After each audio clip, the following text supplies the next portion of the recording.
Trayce Jackson-Davis falsifying a handoff to Wiggins leads to him finding Stephen Curry with a slick dime, similar to an assist he made to Steph in the season opener we broke down in my last video. Clear corner pick and roll with Draymond and Trayce sees Green hook up Jackson-Davis with a lob. Buddy Hield would check in and promptly goes to screen for Curry, up fake on Keontae George to get him jumping and knock down an off the dribble tray ball. Loon Dog would clean up a Curry miss by hammering it to force a Jazz timeout, before Buddy Buckets got right back to cooking by stepping into a triple directly off the jump ball. Steph followed his lead by stepping back into this beyond the arcer in the face of Cody Williams. In a pick and roll with Melton, proving he was worth hanging onto in a trade for Lauri Markkanen, Brandon Podziemski ISO'd the Finlander with a behind-the-back dribble and spinning jumper over him. After Moses missed his first attempt from distance, Anderson kicked back to Moses in the corner for Moody's first bucket. Off an entry from Melton, Jackson-Davis got the angle on Markkanen while also muscling through him and getting him jumping for the deuce. The DeAnthony Trayce connection again came to fruition, culminating in a TJD lob jam. Anderson getting loose in the short corner sees him float up a nifty runner. Curry, Wiggins, and Green surrounding Sexton and Draymond getting the strip results in a Showtime fast break where Hield lobs to Kuminga. On a partial fast break, it's then Kuminga returning the favor to Hield by looking at Wiggins and then swinging a Buddy on the wing. Kuminga, this time legitimately swinging to Wiggins, is followed by Jonathan screening Markkanen for Buddy, and Hield being unperturbed by the late Sexton closeout. It can't be articulated enough how this man Buddy is straight cash and the perfect fit with this system.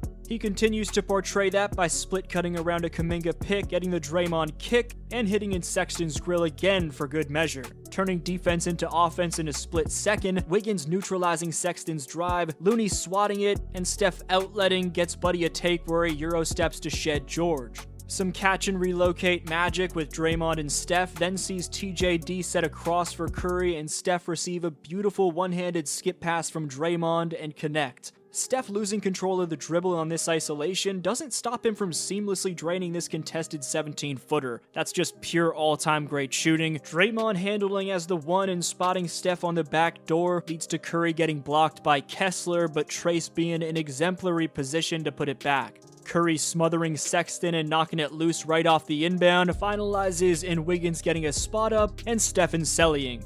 This baseline out of bounds has Trayce tossing to Draymond, Curry screening for the inbounder in Kuminga, then Steph getting a screen from Jackson-Davis before Draymond spots him for the triple. Big-to-big movement features Jackson-Davis finding Green, Draymond anticipating his miss and tapping back to Trayce, who cleans up the garbage. Trayce gets one of his 3-0 boards on the night by collecting this rapid speed Curry miss swiftly. Stephen Trayce PNR gets Curry a Dirk leaning back J from the nail. Stephen Gary Payton the second PNR gets the young glove the switch onto Mills and the two-handed flush. Patty Mills drifting off Curry just minimally after Steph's new splash brother in Buddy Hield gets a pick from Looney. Consequences in a Curry grab and fire. This new backcourt is getting ridiculous. Podziemski outletting to Melton, who breaks down the D, then sees GP2 set a cross screen on Clarkson, and DeAnthony whip it around to guess who? Buddy Buckets in the corner. It's almost like this man never misses, as Hield's made 12 of his 16 three-point attempts so far this season, good enough for a 75% three-point percentage after the first 2 games of the season. There's 80 games to play, but if he can stay healthy, we're looking at a shoe-in for 6th man of the year. This was your boy D-Flow, and I'll see you next video.